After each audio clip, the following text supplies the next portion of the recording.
Saint-Malo est située dans le nord-est de la Bretagne en France, sur le littoral de la Manche. Elle se trouve à 404 km de Paris. Saint-Malo est une petite cité bâtie sur rochers derrière ses remparts. La cité est fière de sa longue histoire. Au VIe siècle, l'ermite Aaron accueillait un moine nommé Maclus, originaire de la Pays de Galles, à la future Saint-Malo.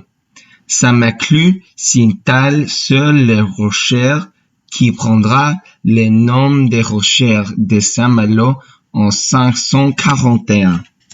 Au XIIe siècle, l'évêque Jean de Châtillon y transféra le siège épiscopal. La cité connut son premier essor.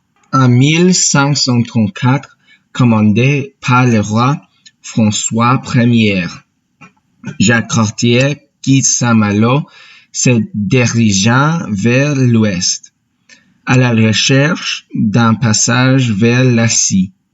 Lors de ce premier voyage, il explore le golfe de Saint-Laurent et déclare cette nouvelle terre française. Jacques Cartier a découvert le Canada.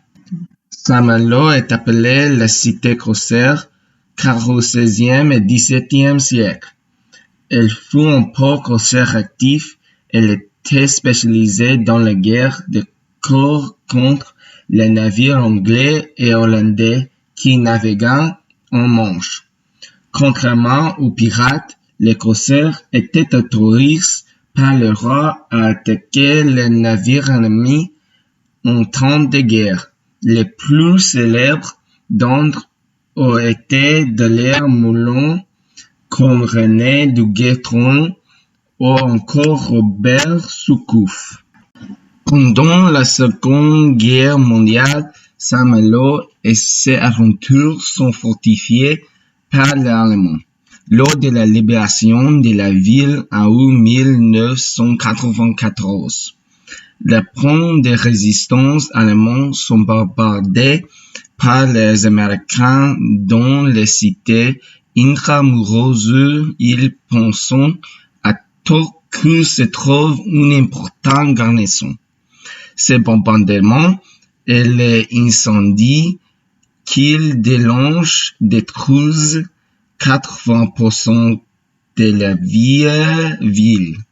À l'intérieur des remparts, 683 immeubles étant en ruine.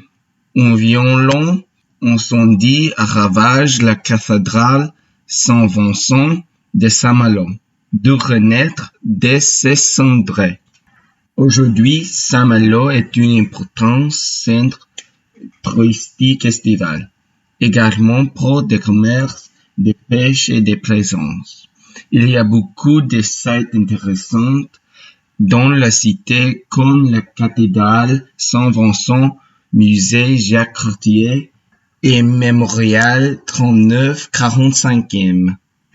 Les remparts de Saint-Malo sont une muraille de granit qui entoure la ville, construite à partir du XIIe siècle par l'évêque d'Alès Jean de la Grille. Il faut à peu près une heure pour faire le tour complet, mais vous pourrez descendre ou remonter où bon vous semble.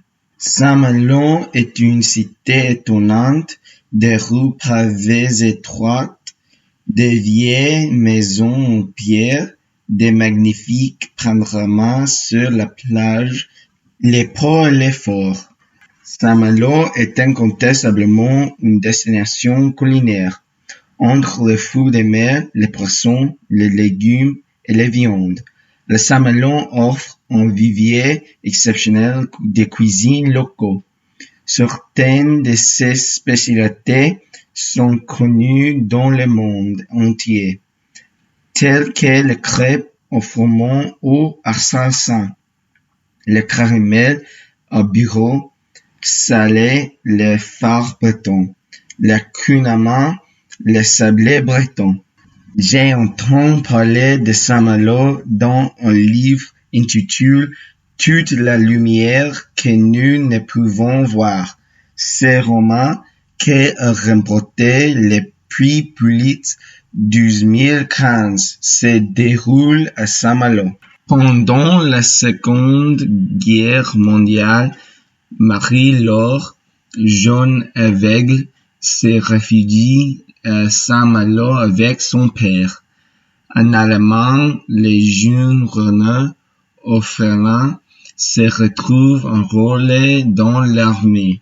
En 1944, leur destin se croisant en France, lorsque Saint-Malo est incendié et bombardé par les bombes.